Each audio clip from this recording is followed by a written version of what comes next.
এই সবজিটা কে কে চিনেন বলেন তো? এটা তো আমি প্রথমবার দেখলাম যে এরকম একটা সবজি, এটা নাকি খাওয়া যায়। আর এটা নাকি খেতে ঢেঁড়সের মতো, অথবা ওই যে ভেন্ডি বলে না, ওই ভেন্ডির মতো নাকি খেতে। এটার নামটা আমি ভুলে গেছি, কিন্তু এটা নাকি খুবই মজার একটা সবজি। এটা আমি প্রথমবার দেখলাম। আমি আমার কাজিনকে জিজ্ঞাসা করতেছিলাম এটা কি গাছ, ও বলতেছে পায়েস পাতা গাছ। পরে দেখলাম যে এটার মধ্যে কোনো স্মেলে নাই, ও মনে হয় ভুল বলছে। তো যাই হোক, তারপর হচ্ছে দেখতেছিলাম ঘুরে ঘুরে কি কি গাছ লাগানো আছে। এখানে হচ্ছে কচু গাছ ছিল, আর এখানে একটা ফুল গাছ ছিল, এটা ও লাগিয়েছিল। বলতেছিল এটা একটু ভিডিও করো, কিন্তু এখানে কোনো ফুল ছিল না, জাস্ট একটা কলি ছিল। তারপর আমি হচ্ছে ওয়েট করতেছিলাম কখন হচ্ছে আমার মাদার ইন ল আমাকে কল দিবে, কল দিয়ে বলবে তুমি রেডি হয়ে আসো, কারণ আজকে একটা বিয়ের দাওয়াত ছিল। এটা ওই দিন ছিল ফ্রাইডেতে। তো হচ্ছে আমি অপেক্ষা করতেছিলাম আর ঘুরতেছিলাম যে কখন আমার মাদার ইন ল কল দিবে।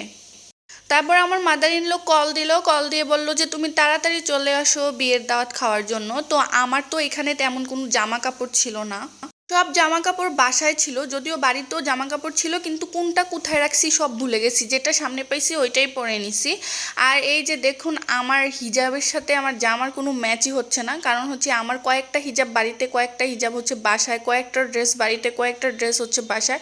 এরকম আর কি একটা হিজিবিজি অবস্থা হয়ে আছে। তারপর কিছু কাপড় চোপড় হচ্ছে এখানে ওখানে রেখে দিছি, কোনটা কোথায় রাখছি এটাও জানি না, যেহেতু বাড়িতে বেশ একটা যাওয়া হয় না, সব কিছু একদম উলট পালট হয়ে আছে। তো ওই দিন যেহেতু ফ্রাইডে ছিল, রাস্তায় কোনো মানুষ ছিল না, দুপুরবেলা ছিল। তো আমি কোনোভাবে একটা গাড়ি পাইছি, কোনো গাড়ি পাচ্ছিলাম না, কোনোভাবে একটা গাড়ি পেয়ে মানে অটো পেয়ে অটোতে উঠে গেলাম। আর এদিক দিয়ে যাওয়ার সময় রাস্তাটা অনেক বেশি ভালো লাগে। এইখানে হচ্ছে খোলামেলা খুব সুন্দর একটা পরিবেশ। এখানে হচ্ছে প্রত্যেক বছর ধানের মৌসুমে আর হচ্ছে পানির মৌসুমে এই এলাকাটা বা হচ্ছে এই জায়গাটা অনেক বেশি ভালো লাগে। তারপর আমি এসে পড়লাম, কিন্তু আমি বাড়ি চিনি না। তো আমি আমার মাদার ইন লকে কল দিয়ে বললাম আমি তো বাড়ি চিনি না, আমাকে একটু এগিয়ে নিয়ে যান। তারপর হচ্ছে উনি আমাকে এগিয়ে নিয়ে আসলো।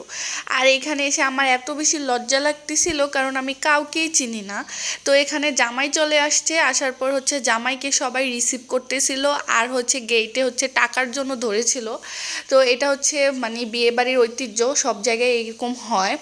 তারপর দেখলাম যে খাবার দাবার সার্ভ করতেছে বরপক্ষকে, মানে বরযাত্রী আসার পর হচ্ছে সবাইকে খাবার সার্ভ করতেছে। তো আমি যেহেতু পরে গিয়েছিলাম, তো আমি বরযাত্রীর সাথেই বসেছিলাম খাওয়ার জন্য। আর এখানে হচ্ছে মেয়ের সাথে দিয়ে দেওয়ার জন্য বড় পাতিল কলসি এগুলাতে পিঠা বানিয়ে রাখা হয়েছে। এগুলো হচ্ছে গ্রামের ঐতিহ্য, বিয়ের সময় মেয়ের সাথে দিয়ে দিতে হয় পিঠা চিরা।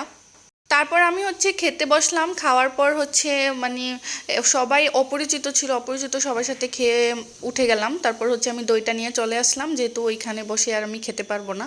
তারপর বাসায় মানে ঘরের ভিতরে ঢুকে তারপর আমি দইটা কমপ্লিট করলাম। আর বিয়ে বাড়িতে এরকম দই না খেলে আর হচ্ছে কোল্ড ড্রিঙ্কস না খেলে আমার ভালোই লাগে না, খাওয়াটাই অসম্পূর্ণ থেকে যায়। তারপর আমরা চলে আসলাম একটা দিঘির পাড় না পুকুর পাড় বলে এটাকে, আমি জানি না। এটা হচ্ছে আমার হাজব্যান্ডের কাজিনকে নিয়ে আসছিলাম, মানে খালাতো বোনকে নিয়ে আসছিলাম। তারপর দেখলাম যে এখানে অনেকগুলা ছেলে গাছে উঠে অনেক বেশি মজা করতেছিল, তো আমিও ওদের সাথে অনেক বেশি মজা করতেছিলাম। এটা ছিল একটা গাব গাছ, গাব চিনেন কিনা আমি জানি না। তো হচ্ছে গাব কিন্তু খেতে অনেক বেশি মজা। এখন আর গাব গাছগুলো পাওয়া যায় না, গ্রামেগঞ্জে দেখা যায় না।